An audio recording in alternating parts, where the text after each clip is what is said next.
Welcome to this lecture on closed loop testing. I am going to talk to you about what closed loop testing is, what it is used for, and give you some examples. And what we will have in this block is see some videos of tests actually being conducted. There will be a set of 4 or 5 videos. I will talk to you about the tests during this lecture to set the stage, and later on you will see the research scholars explaining why they are doing these tests and how they do them. So, on this screen you see a testing machine. This is the frame, which will have the actuator. So, what you see here is the actuator, and then you have grips for holding on to the specimen here that is being tested. Then the hydraulic power or the oil pressure comes in through these hoses, and here you have a manifold, and to this a pump is attached, and everything is being controlled by a system which you see here, which could be computer based or it could be larger, having a larger controller. So, we are going to be looking at systems like these and see how they act and what is this closed loop and what are the advantages. So, closed loop control is very simple to think of. It is to get what you want out of a system. Human beings are very much closed loop control, like if something is hot, as soon as you touch it you react by taking your hand off, or when you have hot water you slowly touch it to see how hot it is, and immediately you know that you have to remove your finger and adjust the taps to give you the temperature that you want. So, basically your body is closing the loop. So, what we want is a system to know what response is required and make the adequate changes so that this response is obtained in the test.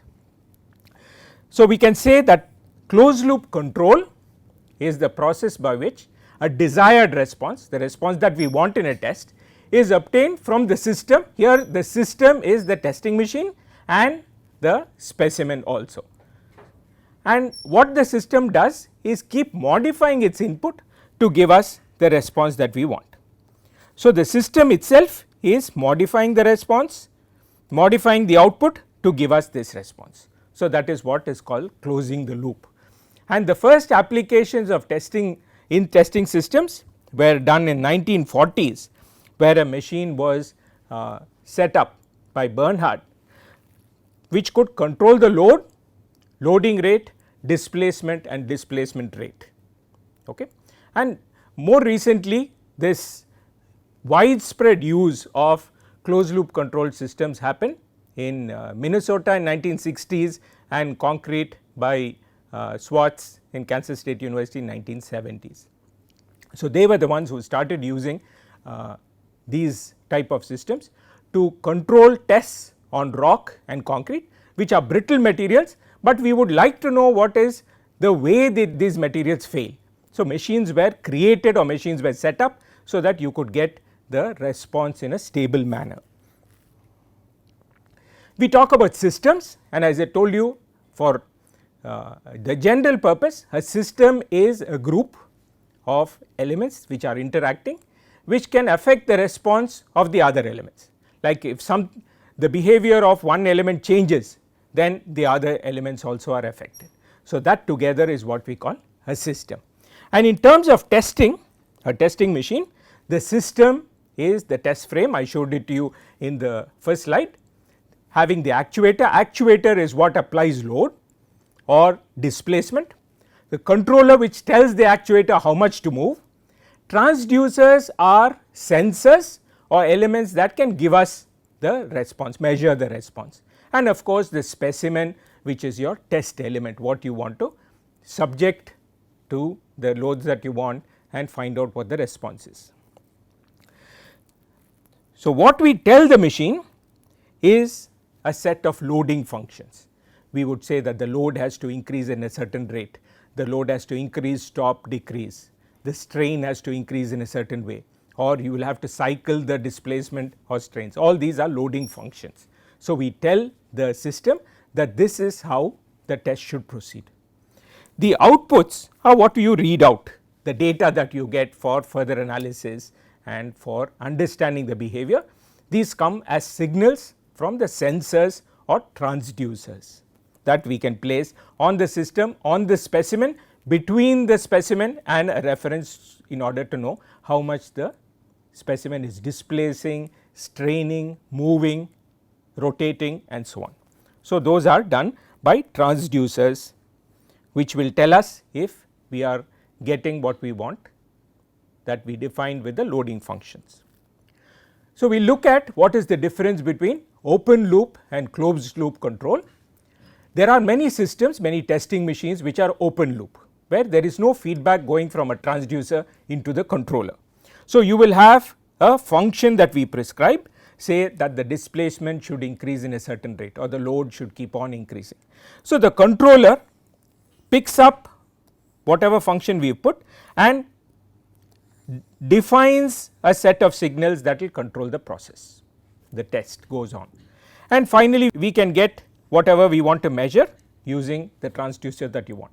So, if you have a system which is keeping on increasing load, you would have seen in some labs where you are testing a cube of concrete and you apply load and suddenly the concrete explodes and fails, because the machine has been told that load has to be kept on increasing, the specimen cannot handle more load, so it breaks, or the same thing could happen with displacement. So, lot of pressure control systems where we have a pump which is keeping on increasing the pressure, so the load keeps on increasing, or something that is screw driven testing machine where we have a actuator that is moving up with like a screw. Okay. So, these are systems which only control load and piston movement, do not give any feedback to modify how the test is going to be done as it is going on. So, these are open loop control systems, there is no closed loop, there is no closing of the loop, there is no feedback going back. Now, in the closed loop control systems, or what is also called negative feedback, because the feedback goes back to the controller. We have the same as above, but you see that there is a transducer or a set of transducers or a signal that is derived from a transducer output that is fed back to the controller. So, the controller now knows how the test is going on or the response, and it checks whether the feedback is matching the function and modifies the signal so that the process is controlled as it should be. So, these are generally called servo control testing machines. They could be either hydraulic or electromechanical. Okay. We will look at these carefully, and the variable or what we control as a signal is called the control variable. We are saying that this variable should change in a certain way. It could be anything that is measurable, it could be anything that it can be a combination of measurable quantities also. We will look at examples later. So, this is very similar to anything that has active control, say of structures or any programmable automated system, like the cruise control on a car is closed loop control. The car knows how fast it has to go and it keeps changing its gears or whatever to keep moving in the same speed, or a programmable washing machine also, depending on the speed it should go, it provides more energy or less. So, anything that is getting some feedback and adjusting itself to go in a certain way is a closed loop control system. Closed loop control systems are better, but why are they not used all the time? Because they are expensive, they require more operator skill. These are not machines that you just press the button and it works. You have to understand how these machines have to be set up, we have to know what is the signal, how to adjust the signal. I will talk about it in the next few slides a little bit more detail. They can give more accurate output, this is the reason why we want to use it. We have a machine which is closed loop control, it will give us more stable response with much less variations than an open loop system, even though the control variable is the same. Even though we are saying it is in load control or displacement control, you get better, more accurate, more reliable data from something that is closed loop, in a testing machine that is closed loop. You have a range of variables that can be controlled. You can control strain, you can control the strain rate, Okay. You can do a lot of things, anything that can be measured or is a combination of measurements can be used as the variable. So, the range or the scope is much more than what you would have with an open loop system. These are very much essential where you have changes that can occur very rapidly, like I talked about the concrete cube.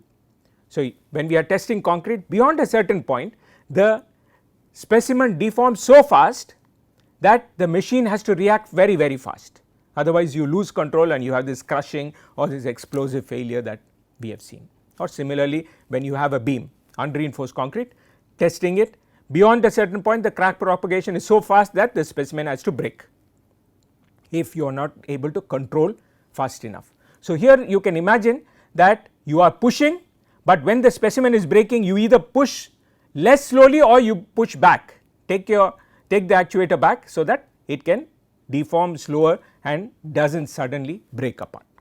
Okay. So, that is what is the main advantage of a closed loop control system, where you want to get behavior during failure which you cannot get in open loop. So, for this we have to understand a little bit how this really works. So, there are many controllers. The most common or the basic controller is called a PID controller, and it stands for the 3 parameters which control or provide the control: proportional, integral and derivative. Okay. And I will explain how each of these works. So, imagine that we want to control the test in a certain way, and this is the control signal which is being given to the machine. If the machine or if the specimen is not responding as it should, the difference is the error signal. Okay. So, the controller is checking all the time what is the actual displacement, what is the displacement I wanted to get, and this is the error. This displacement could be something else also, it could be load, it could be strain, it could be rate of displacement. So, it is always checking what did I want, what am I getting, the difference is the error, and it modifies the control signal in terms of this. So, this is the error. The proportional multiplies the error with a certain constant. So, suppose I applied, I wanted to get a square wave, okay. I wanted to get a sudden change in the displacement, but I am getting something like this that you see here. Then the proportional is adjusted to bring it up. So, this multiplies the error with something. So, if there is a big error, that is immediately decreased by this proportionality, it brings it up fast. Okay. That is what the proportional does. What does the integral do? The integral looks at the area under the error time curve. It looks at how the error is changing with time, and it tries to make sure that there are less oscillations about the mean, that it stabilizes fast enough, goes to this curve fast enough without oscillating. The final is the derivative gain, which looks at the slope. It makes sure that you do not have this lot of jumps and you stabilize without much change in the slope. So, the proportional helps govern the dynamic behavior. If you want things to move faster, if you want the system to react faster, we play with the proportional gain or proportional constant. It improves what are called sluggish systems, like if the machine is slow in reacting, you want it to react fast, then you increase the proportional. But if you increase the proportional too much, then it could break the specimen because it reacts too fast. So, there is an optimum of how much could be the proportional gain. The integral is good when you have fatigue test cyclic loading, because it looks at something which should remain constant but is oscillating, it tries to change, it reduces the steady state error. If you have a test which should maintain load constant, but you see that it is oscillating, then changing the integral gain affects that. So, it is useful in low frequency tests, and it is useful to maintain the mean level in high frequency tests. So, So, if something should be constant, but you are seeing that it is oscillating, then we have to change the integral gain. The derivative gain looks at damping oscillations. Damping oscillations useful in high frequency tests, because we do not want a lot of overshoots. We want to maintain the feedback as close as possible to what we want. So, these are the 3 parameters. Mostly in the tests that we do in the lab, the proportional is the most important. For long term tests, see if you are doing a creep test or a cyclic test, then the proportional is important. When we are doing a lot of variations, fast tests, then maybe the derivative becomes important. So, these are the parameters that we play around with in a PID controller. So, these are settings that by experience or by some procedure we can derive.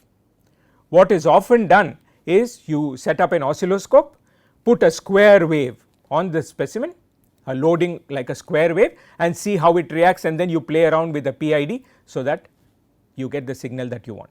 Now, modern systems can automatically do it. There is a function for calibration, and you tell the machine that it is okay, it is safe to apply load over a certain value, and the machine tries to optimize these parameters by putting different functions and waves on. So, this gives you some idea what is a PID controller, and that you have to learn to optimize the controller when you have a closed loop system. What are the other parameters, or what are the other components of a servohydraulic or a servomechanical system? First, let us look at what are called screw driven or electromechanical actuators. Here you have a actuator that is moving up and down because there is a motor which is pushing it up and down. These are systems which are usually available only up to about 500 kilonewtons. These are smaller load machines. They cannot go very fast up to say about 1 hertz. If you want to do a cyclic loading beyond 1 hertz, these machines will not go. Okay. So, as in the servohydraulic systems, you have a frame,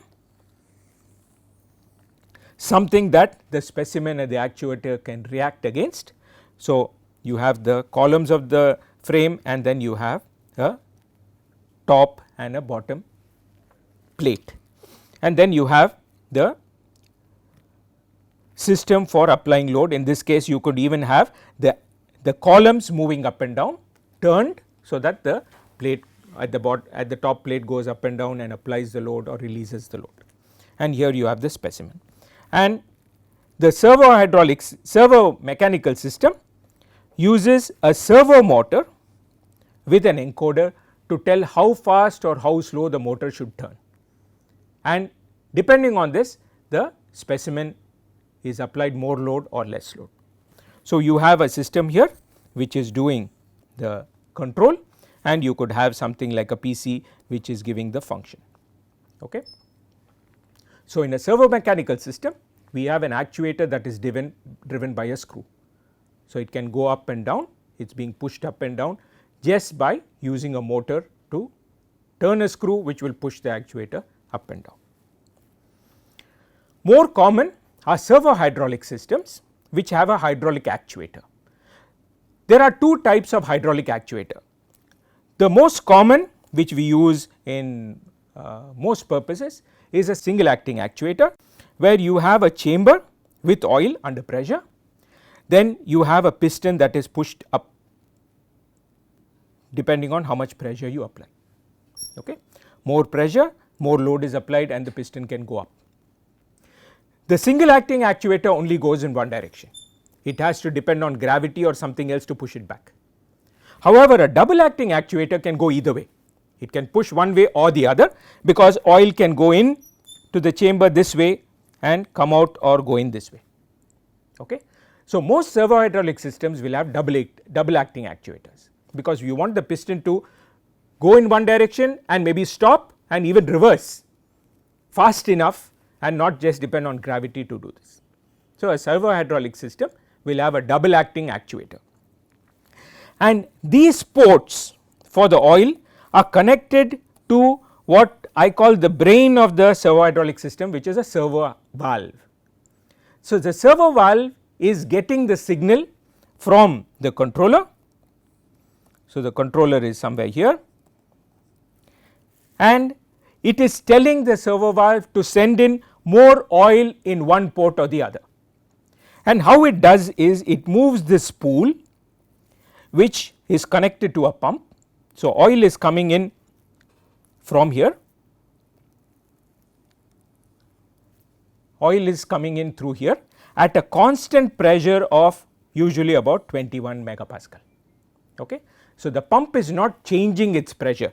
In a single acting actuator you have to change the pressure to apply more load or less load, but here the pressure is constant, the pump is always running at 21 megapascals. Okay.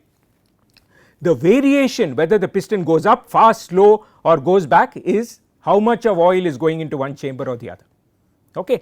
And this is decided by a servo valve. It is a small apparatus. Here actually it could be the size of what I am showing here itself, or it could be slightly even smaller. So, the pressure is coming here, this is at 21 megapascal and there is a return which is going back to the pump, and to the actuator these are the pipes which are connecting. So, depending on whether there is more oil going in, oil removed, the piston is going up or down. That is the function of the servo valve. So, the servo valve can go faster or slower depending on whether it can react fast enough. A larger servo valve can react faster, it can send more oil through. Okay. So, the servo valve is sort of the brain which is getting the signal from the controller, an electrical signal from the controller, and sending more oil or less oil to one port or the other depending on this signal. Okay. So, this fits in to the rest of the configuration. Suppose you have a testing machine which can be used in tension and compression. You will have the piston here, the servo valve sits on the piston or next to the piston and it is sending oil into the piston, one or both of its ports, and therefore, the piston goes up or down. So, then that is applying the load to the specimen, and you can have a sensor on the specimen. In this case it is put as a LVDT. LVDT stands for linear variable differential transformer. It is a transducer that measures displacements and gives the signal to the controller or a data acquisition system. Okay. And you also have to measure load. So, there is a load cell here, and this is the controller. This is the controller, and as I told you there has to be a pump which has to give a constant pressure of 21 megapascals. So, this could be the system for applying doing some tests on tension or compression. You can have something for testing flexure. You see that it is the same setup which can be used for measuring responses in bending or flexure. You would have a beam like this, you can have the load cell attached to the actuator itself. Here we had it below, but it could be attached to the actuator itself. Mostly this is the configuration that you would see in a testing machine. You will have the actuator, and at the bottom of the actuator or at the top of the actuator you will have the load cell, and here you are having the supports at the bottom which are giving the reaction, and the load cell and the actuator is moving up and down to give you the loading on the beam. And we will have some device here for measuring the displacement or strains. We will see in later slides more examples of how this is done. So, this is the entire configuration of what you would have in a testing machine. You have a frame which this reacts against, you have the actuator is driven by the servo valve is getting oil from the pump and a signal from the controller. Then the servo valve moves such that it gives you the loading that you want on the specimen. The specimen, you have already put some sensor which is giving the signal to the controller, which is telling the servo valve if it is going fast enough, slow enough, or it should stop. Okay. So, you can have cases where one pump is attached to two machines also. You can have the pump shared between different systems like we have shown in this diagram.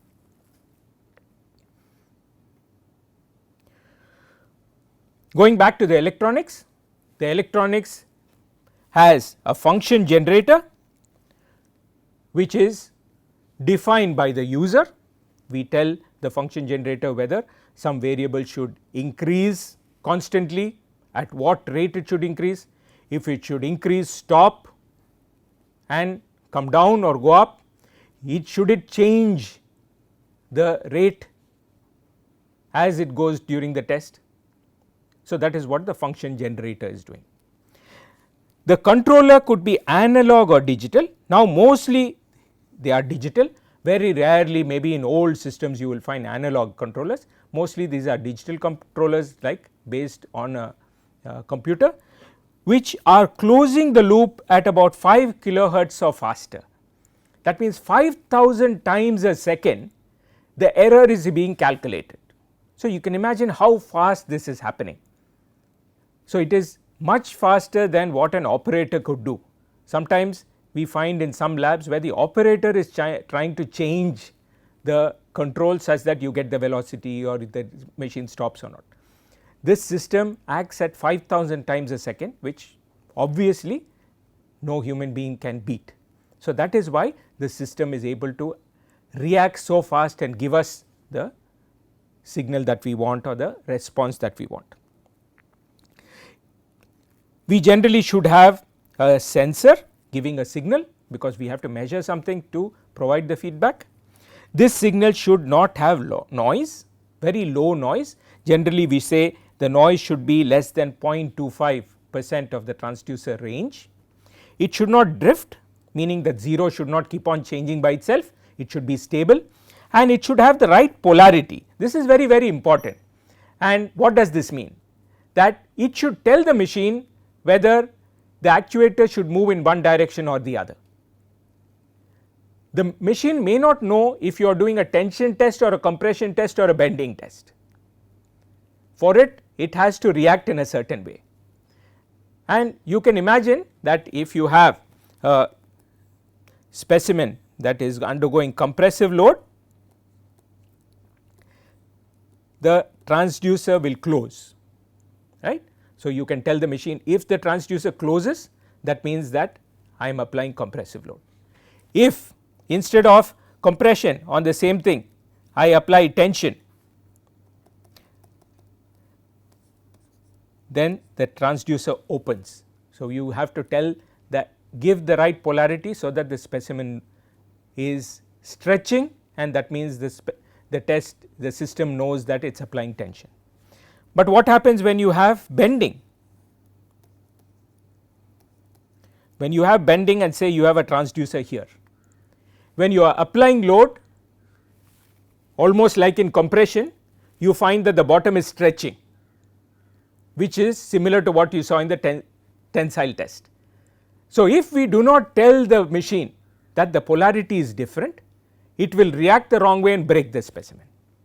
So, here you have to tell that when the actuator is going down, there is tension at the bottom, and this is something that the machine does not know unless you tell it, and the way you tell it is by changing the polarity.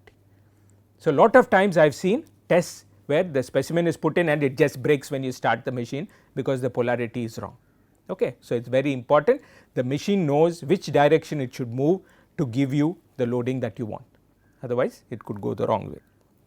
So, that is polarity. Also, what is important and which is available in modern machines, which used to be very difficult to do in older system, is mode switching. That is, you start with one control and without any bump or a drastic change in the load, it should be changing to another control. For example, I start the test in load control and then switch to displacement control, because load is easier to apply, displacement depends on the reaction, and later on I will show you that it can change from one type of displacement to the other also. So, it should facilitate what we call mode switching or change in the control variable. Control variable is again something that I want to monitor, I want it to go in a certain way, that is the controlled variable. To provide all this, we need good hydraulics, we need the servo valve that I told you is like the brain of the testing machine, and it can range from 5 liters to 1500 liters per minute. What does this mean? This means that so much of oil can go through it in a minute. The larger servo valves can make the machine go very fast and slow. The smaller ones are very sensitive.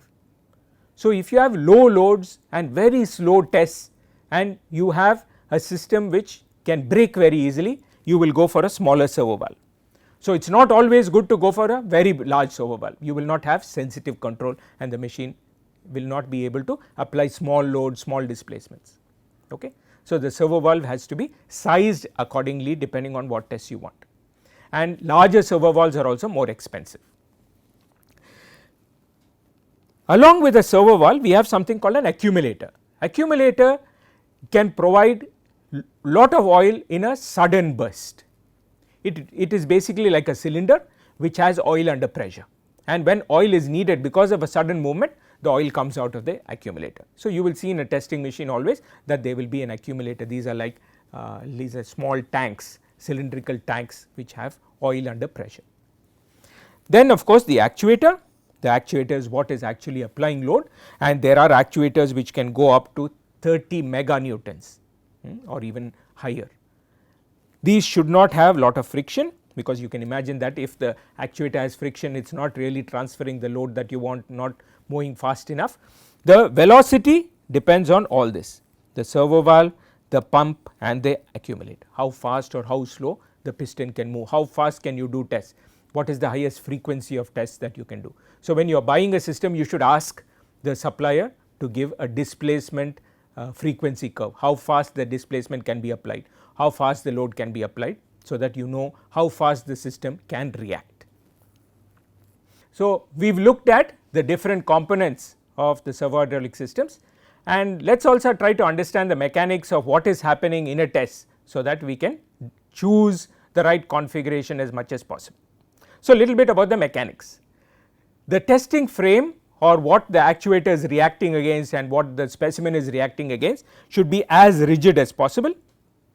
It should be having as few connections and moving parts, because all this decreases the stiffness or the rigidity. We want something to be as infinitely rigid as possible, and that we can explain by looking at this simple diagram, where the specimen is this is the specimen, the actual behavior of the specimen is this, okay, and along with it everything else is also deforming. The plate on which load is being applied and whatever fixtures you have also are deforming, even the actuator is deforming a little bit, okay. That is represented by this elastic response that you have here, okay. This is the elastic response. We would like it to be as stiff as possible. Why? Because the sum of these two is what we see here, or what the machine sees there, okay. So, if you have something very flexible, you could have the sum such that it goes up, reaches a peak, and then it actually comes down. This is called snap back, okay. This is what is called snap back. If this was more rigid, then you would have a system like this, okay. You would have a system that is stiffer, you will not have this snap back occurring, it will come down in a gradually progressive manner. So, with displacement control we will be able to get the whole curve. If you have a curve like this, imagine you are doing load control. Load control is where you are telling the testing machine keep increasing the load in a certain rate, or increase the load, keep the load, increase the load, keep the load, okay. That is load control. We are telling the machine keep changing load in a certain manner. If this was the specimen, then this was the response of the specimen, I would get failure here, because beyond that point load cannot increase, the machine will try to increase a lot of load and it crushes the specimen. Even in this case, this is where we will have the specimen failing, okay. If you were to do displacement control, in this case this is the point where displacement stops increasing. So, you will have failure there, the machine cannot do better than this.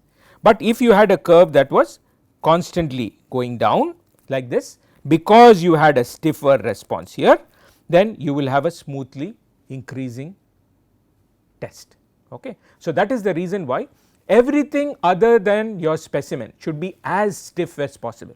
You should not have long connections, you should not have long rods connecting your actuator with the specimen, and if you have a long actuator, do not use the whole length of the actuator, but run the test such that the actuator is at the end if it is not going to displace too much, because the actuator length is also acting like a spring.